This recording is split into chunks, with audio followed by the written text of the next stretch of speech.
Dear Diary, remember me? I'm the guy who stole you from Woolworths about 20 years ago. I realize I haven't written in you since I dug up that giant earthworm when I was 12, but that's the breaks. Sue me. Anyway, nothing much is new. I'm still a paper boy. Oh, and I'm having sex now, so that's a big help. The main reason I'm writing you, however, is to tell you about the wonderful, enchanting events that befell me last week. Events that have caused me to forever alter my perception of this crazy, topsy-turvy, buttery thing we call life. It all started about 7 a.m. last Monday. So, Mom, Dad, what's up for today? Any big plans?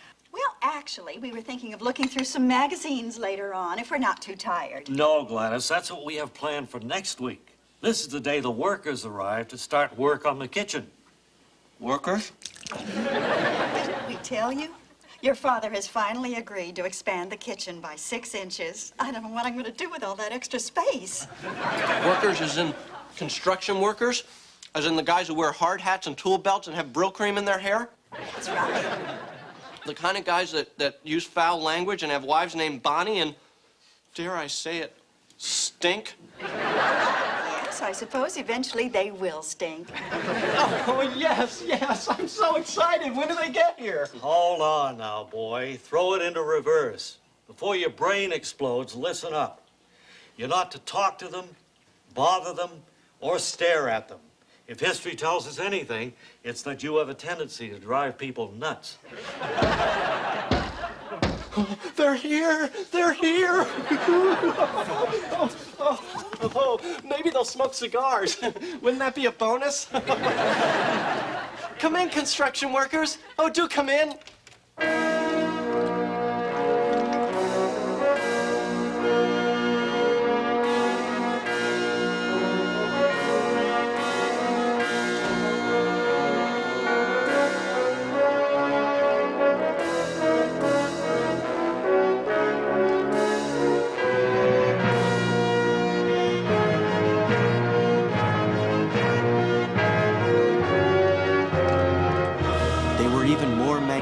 Than I had imagined. I had read every book and seen every play and movie about construction workers, yet nothing prepared me for the incredible surge of joy and awe I felt when these glorious, mythical creatures walked through that door. The gods had descended from heaven and were now standing in my parents' kitchen.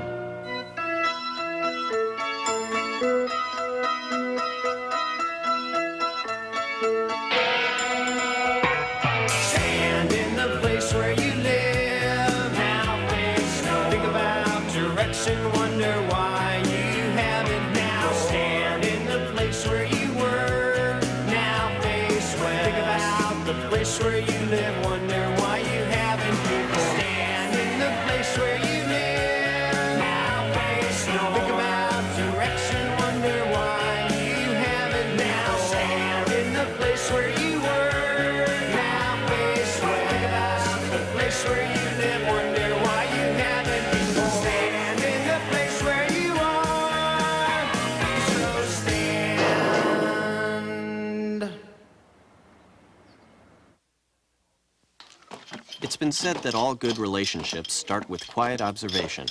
Actually, I made that up just now. Does it sound stupid? Anyway, my initial strategy was simple. Silently stare at them for hours on end until I'm eventually noticed and invited into a conversation. This exact same strategy once worked for me with an ape at the local zoo, so my hopes were high.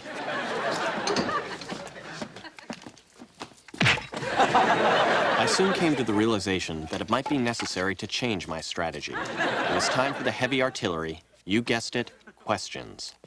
When were sinks invented? How much are trucks? Do you believe in God? Nothing seemed to work. I knew things were desperate when even Mr. Poppy couldn't win them over. Tell us a joke, Mr. Poppy. Sure thing, Chrissy. How do porcupines have sex? Geez, I don't know, Mr. Poppy. How do porcupines have sex? Carefully. Very carefully.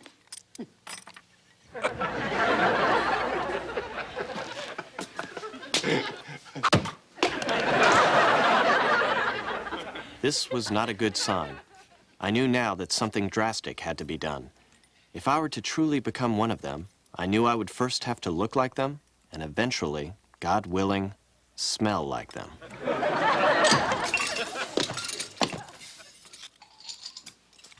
In my heart, I knew this was finally it.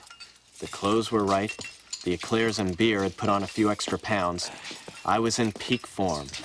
They would now embrace me as one of their own. Hi, boys. What's with the costume, slushhead? You got a date with Dinty Moore? To this day, I still don't get that joke. Obviously, they found it quite funny, though.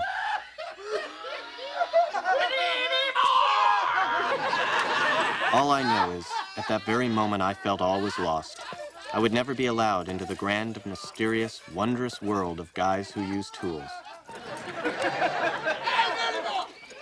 But I was wrong. All that was about to change, thanks to my tendency to get sleepy every so often. And sleepy I was after doing the twist for 3 solid hours for an unreceptive audience. If there's one thing my dear mother taught me, it's to always lay down and go to sleep whenever you're tired, no matter where you are. And except for my arrest at the bus station last year, I found this to be pretty sound advice. Little did I know that an event was about to take place that would forever change my life. And that blessed event can be summed up in 4 sweet, simple words. Dick fell on me. Jinx!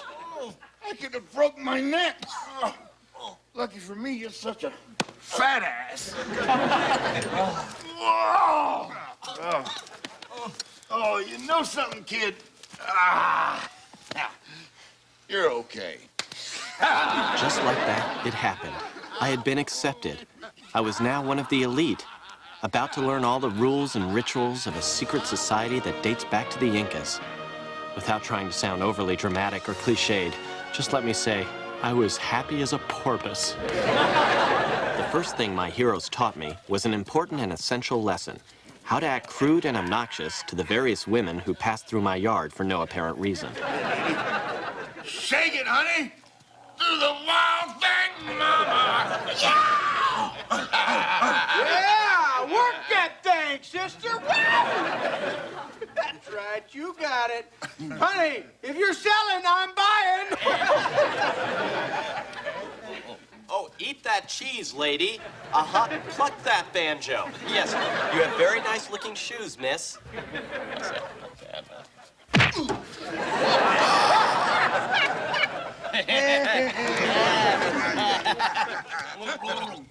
Down in the valley's so At night, we'd sit around the campfire and reflect on the day's events and life in general. Invariably, the conversation would drift to the one topic that's never far from a construction worker's mind: tool belt fights. Hey, guys. Tell me about the tool belt fights again. Well, what do you want to know, little partner? Well, everything. Like when did they first begin? Well, nobody knows when it all first began. Legend has it that the first tool belt fight took place between a couple of fellows working on the Great Pyramids. Seems they got into an argument over a sandwich, and suddenly the tools was flying everywhere. Hammers, screwdrivers, power drills, you name it. In those days, of course, it was always a fight to the death. My head was swimming with fascinating stories of late trailer payments, one-eyed prostitutes, and of course the fabled tool belt fights. It was almost too much for my young, thirsty brain to comprehend. Look here, fellas. Ain't that about the cutest thing you ever seen? Our little outlaw's gone off to fairyland. Must have been all that bourbon I give him. Let's get him off to bed.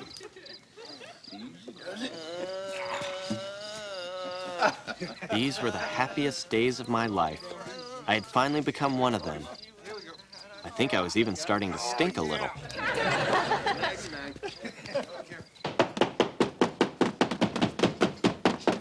And just when I thought things couldn't get any better, the ultimate happened.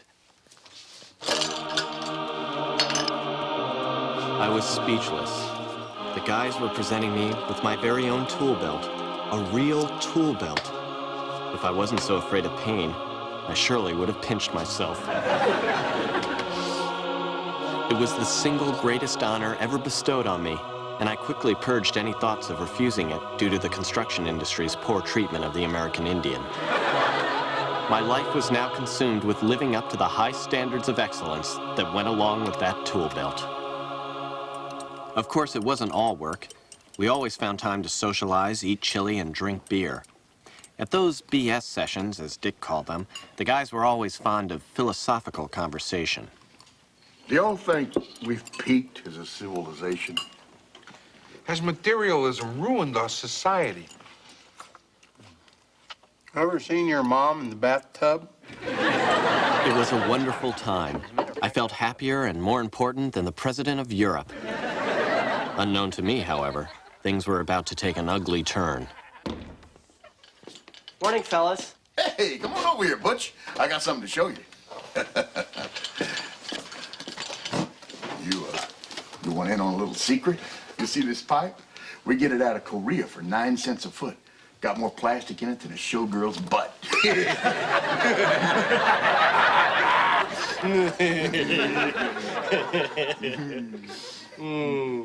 I do so love jokes pertaining to Las Vegas. Here's a real joke.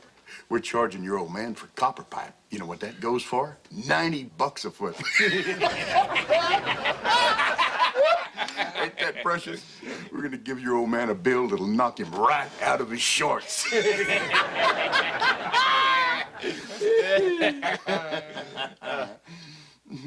Wait a second. Huh? Isn't that dishonest? Hold on a minute there, sport. You ain't getting soft on us now, are you? I thought you were one of us. Maybe we ought to take away his tool belt. Maybe he don't got the stomach for it after all. Oh, no, now, come on, fellas. Let's not go overboard here. I simply raised a question, and I regretted it as soon as I said it, okay?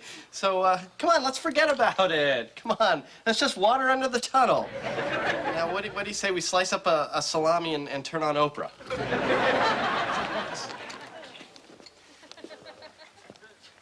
Despite what I led the guys to believe, I was now horribly troubled. My entire world had collapsed. I felt depressed and suicidal, and more importantly, a little thirsty.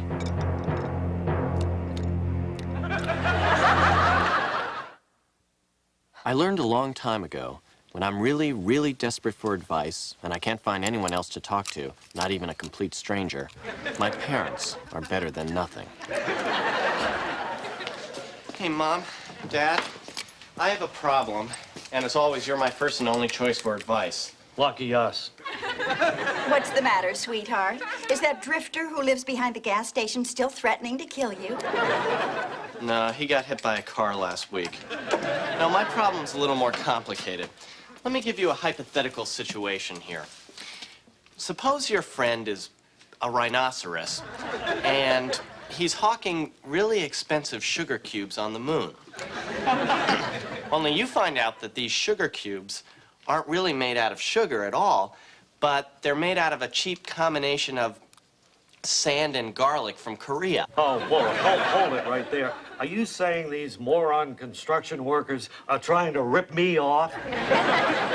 No, Dad. No, geez. You're always trying to read some sort of secret meaning in everything I say. I got no time for this, boy. If you need advice, go bug a priest. Make him work for his 60 grand a year. Hey, that's a great idea. Good. Now, blow.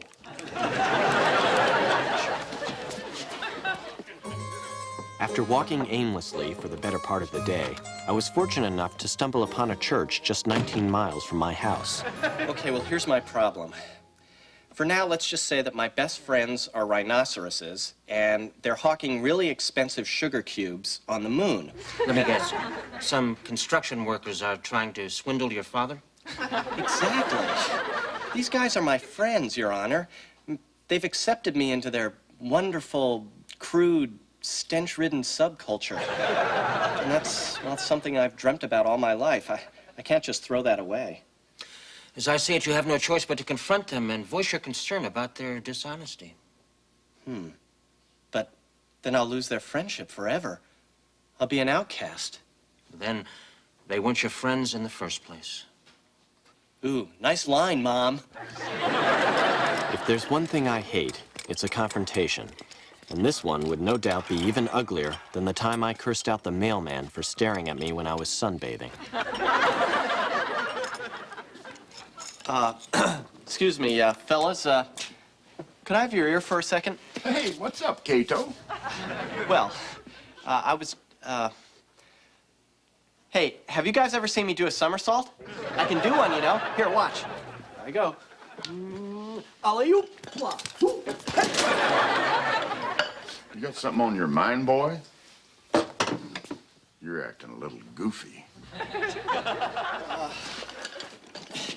Well, as a matter of fact, Richard, I do have something on my mind. And for once, it's not women completely naked except for cowboy boots. I'm very disappointed with all of you. You guys did a very bad thing by putting in those cheap pipes. And, well, even though it'll probably mean that I can't be one of you and it might hurt our friendship, I'm gonna tell my dad. Well, you got it all wrong, Tonto. It don't mean you can't be one of us. It doesn't? No. It means we're gonna beat the crap out of you. All right, now, hold on, Dick. I think you're going a little overboard here. You're talking with your heart instead of your head. I mean, your head instead of your heart. I mean, your foot instead of your esophagus. Give me two good reasons why this situation here needs to escalate into violence. One, you got us in a very bad mood. And two, we've been drinking since 5 o'clock this morning. Unlike the Three Stooges, I didn't hear a cute little clank sound, and it hurt like hell. I now knew what was about to take place in my parents' kitchen, the legendary, deadly tool belt fight.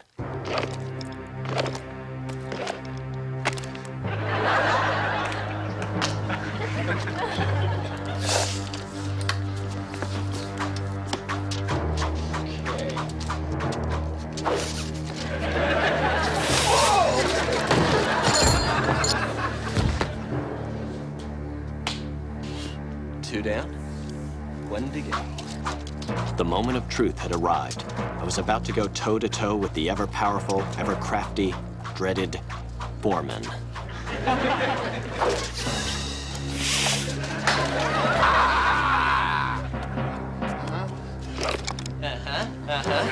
Okay, Dickie, come to Papa. Daddy's got a big kiss for you.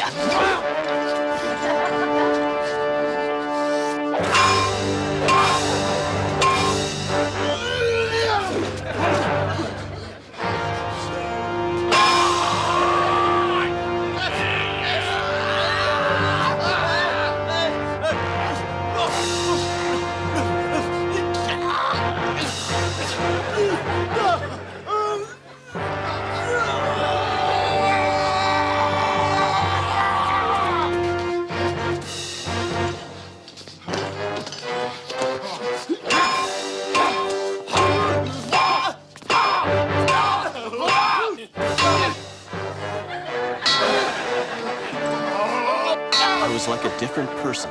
I had more stamina than I ever had in my life. Certainly more than I had on my last date.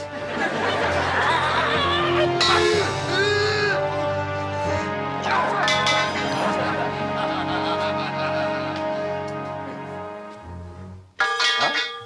Okay. Huh?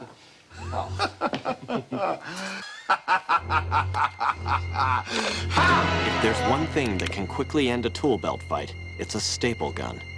One little squeeze of the trigger can inflict more pain on a fat gut than a dozen ball-peen hammers. Good night, Irene. Do me a little favor, huh? When you meet the devil, give him a little peck on the cheek from me. All right, hold it right there, Dick. This is the last beer in the refrigerator, and I'm prepared to spill it. Yeah. Now put that staple gun down, or else I'll dump this beer all over the linoleum. Easy, kid. Take it easy. Don't Don't do nothing stupid. Yeah. Ah. Ah. You think I'm playing around? I'm nuts, man!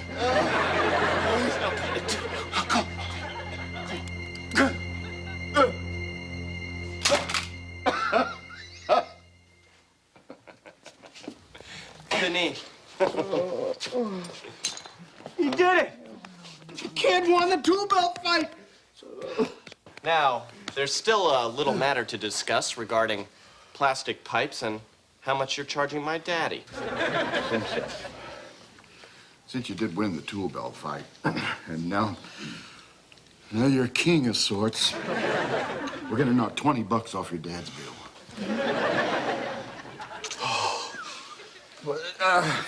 Okay. 22. Gee. 22.50, huh? Come on. Bennett.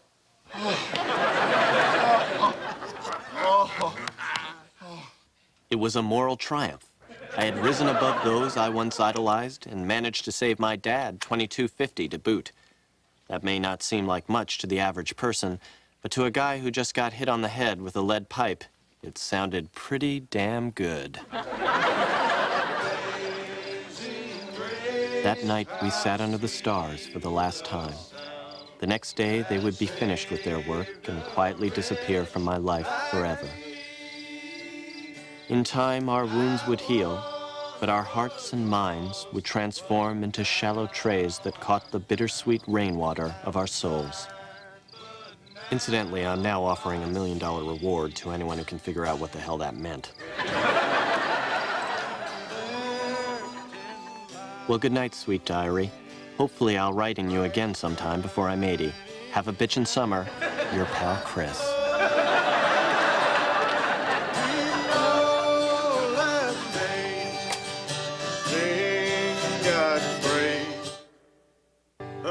Amazing grace, how sweet the sound that saved a wretch like me. I once was lost, but now I'm found.